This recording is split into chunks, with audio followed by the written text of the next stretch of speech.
Hi all, welcome back to fashion make designs. നല്ല heavy and hand വർക്കും fabric അടിപൊളിയായിട്ടുള്ള ഫാബ്രിക്കും വരുന്ന ഒരു കളക്ഷനാണ്. ലിമിറ്റഡ് പീസസ് ആണ് ഇതുണ്ട്. ഇതുപോലെ ഒരു വി ഷേപ്ഡ് അല്ലെങ്കിൽ വൈ ഷേപ്ഡ് പാറ്റേൺ ആണ് നെക്കിൽ ചെയ്തേക്കുന്നത്. ഇതിൽ ഹാൻഡ് വർക്കും ഇങ്ങനെ ലേസ് വർക്ക് ഒക്കെയാണ് ചെയ്തേക്കുന്നത്. ഇത്രയും colour shades: black, golden brown, dark terracotta അല്ല, റസ്റ്റ് ആൻഡ് പർപ്പിൾ. ഈ 4 കളർ ഷെയ്ഡ്സ് ആണ് വരുന്നത്. ഡീറ്റെയിൽസ് നോക്കാം. ഇങ്ങനെ വരും. First one look. ഇത് നമ്മുടെ പ്രീമിയം മൽച്ചന്തേരിയാണ് ഫാബ്രിക് വന്നേക്കുന്നത്. വളരെ പ്രീമിയം ഫാബ്രിക് ആണ്. നല്ല ചൂടൊന്നും എടുക്കൂല. ലൈറ്റ് വെയിറ്റ് ആണ് ഫാബ്രിക്. ഒത്തിരി റഫായിട്ട് യൂസ് ചെയ്യാൻ കൊള്ളൂല. ഇങ്ങനെയാണ് എൻ്റെ നെക്ക് പോർഷൻ ചെയ്തേക്കുന്നത്. നല്ല കളർ ഷെയ്ഡ്സും ആണ് വന്നേക്കുന്നത്.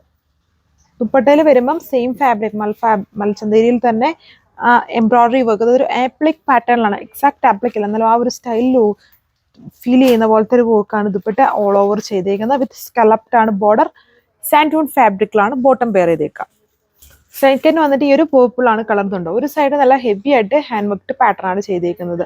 ഇതിൻ്റെ ഈ ഒരു സൈഡ്. നെക്സ്റ്റ് സൈഡ് വരുമ്പം ജസ്റ്റ് കുഞ്ഞു ബീഡ്സും സീക്വൻസും ഇങ്ങനെ സ്കാറ്റർ ചെയ്താണ്. രണ്ടും ഒരുപോലെയല്ല ചെയ്തേക്കുന്നുണ്ടല്ലേ. ഇങ്ങനെ നല്ലൊരു ഭംഗിയുള്ളൊരു സ്റ്റൈലാണ്. ആ വർക്ക് ജോയിൻ ചെയ്യുന്ന ആ പോർഷൻ ഒരു ചെറിയൊരു ലേസ് അറ്റാച്ച് ചെയ്തിട്ടുണ്ട്. ദുപ്പട്ട ആപ്ലിക് സ്റ്റൈലിൽ വരുന്ന ബ്യൂട്ടിഫുൾ എംബ്രോയിഡറി ചെയ്തേക്കുന്ന ദുപ്പട്ട. സെൽഫ് കളർ തന്നെയാണ് top dupatta, bottom self pattern. Colour നമ്മുടെ ഫേവറേറ്റ് ബ്ലാക്ക് ഷെയ്ഡാണ്. പിന്നെ ചില ഫാബ്രിക്സ്, ഇങ്ങനെയുള്ള ഫാബ്രിക്സ് നമ്മുടെ പി വി സിൽക്ക്, അതായത് നോർമൽ ഫാബ്രിക്സിൽ പി വി സിൽക്ക് അങ്ങനെയുള്ള ഫാബ്രിക്സ് കുറച്ച് തണുപ്പ് ഫീലിംഗ് ഉണ്ട്. പിന്നെ പ്യുവർ ഫാബ്രിക് എപ്പോഴും വളരെ കംഫോർട്ടാണ്. അപ്പം ഒരു ഏജ് കഴിഞ്ഞ് കഴിയുമ്പം ലേഡീസിൽ കൂടുതലും എല്ലാവർക്കും ഭയങ്കര ബോഡി ഫുള്ളും ഭയങ്കര ഒരു ചൂട് ഫീലിംഗ് ആയിരിക്കും നമുക്ക് എപ്പോഴും, എല്ലാ ക്ലൈമറ്റിലാണെങ്കിലും.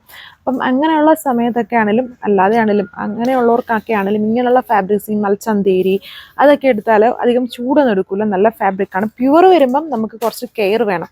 റഫായിട്ടല്ല എന്നും യൂസ് ചെയ്യാൻ പറ്റത്തില്ല. അതേപോലെ സെമി മുഡാൽ ഇങ്ങനെയുള്ള ഫാബ്രിക്സ് ഒക്കെ നമുക്ക് എന്നും യൂസ് ചെയ്യാം. അത്രയും കെയർ വേണ്ട, അത്രയും വാഷ് കെയർ ഒന്നും വേണ്ട. ഈ ഫാബ്രിക്കും അതുപോലെ വരുന്നതാണ്. ഇത് മൽച്ചന്തേരിയാണ് ഫാബ്രിക്. ലൈറ്റ് വെയിറ്റ് ആണ്, ചൂടെടുക്കൂല ആൻഡ് നല്ല തണുപ്പ് ഫീലിംഗ് വരുന്ന ടൈപ്പ് ഫാബ്രിക് ആണ്. ഉറപ്പായിട്ടും എല്ലാവർക്കും ഇഷ്ടമാവും ഇങ്ങനത്തെ ടൈപ്പ് ഫാബ്രിക്സുകൾ. ആണ് ലുക്ക്. ലാസ്റ്റ് കളർ വന്നേക്കുന്നത് ഇതൊരു ഗോൾഡൻ ബ്രൗൺ പോലത്തെ ഷെയ്ഡാണ്. ബ്രൗണിനേക്കാളും ഹൈലൈറ്റഡ് ചെറിയൊരു യെല്ലോയുടെ ലൈറ്റ് ഗ്രീൻ്റെ ഒരു മിക്സ് ഉണ്ട്. ഈ ഒരു കളർ കുറച്ച് സ്പെഷ്യൽ ഷെയ്ഡാണ്. നല്ല ഷെയ്ഡ്സ് ആണ്. എന്നാലും നല്ല ഫാബ്രിക് ആണ്. മെയിൻ ഹൈലൈറ്റ് ഫാബ്രിക് ആണ്. ആൻഡ് വർക്ക് ആണെങ്കിലും വൺ സൈഡിൽ കുറച്ച് ഹെവി ആയിട്ട് വർക്ക് ചെയ്തേക്കുന്നു. ഒരു ബുട്ടീക്ക് പാറ്റേണിലൊക്കെ വരുന്ന പോലത്തെ ഒരു വർക്കാണ് ചെയ്തേക്കുന്നത്. വിത്ത് ചെറിയ ലേസ് വർക്ക്.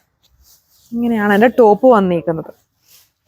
സോ ഇങ്ങനെ വരും. എൻ്റെ ലുക്ക് വന്നിട്ട് ദുപ്പട്ടയിലും വർക്കാണ്. ഈ ഒരു ദുപ്പട്ടയിൽ കുറച്ചും കൂടെ എംബ്രോയിഡറി വർക്കിന് ചെറിയ ചേഞ്ച് വന്നിട്ടുണ്ട്. ഫുള്ളിങ്ങനെ വർക്കാണ്. നമ്മൾ മുന്നേ കണ്ടതിലെല്ലാം ഒരു അപ്ലിക് പാറ്റേണിലുള്ള ഒരു സ്റ്റൈൽ ഒരു വർക്കായിരുന്നു. ഇത്രയും colour shades 1480 price. Thank U.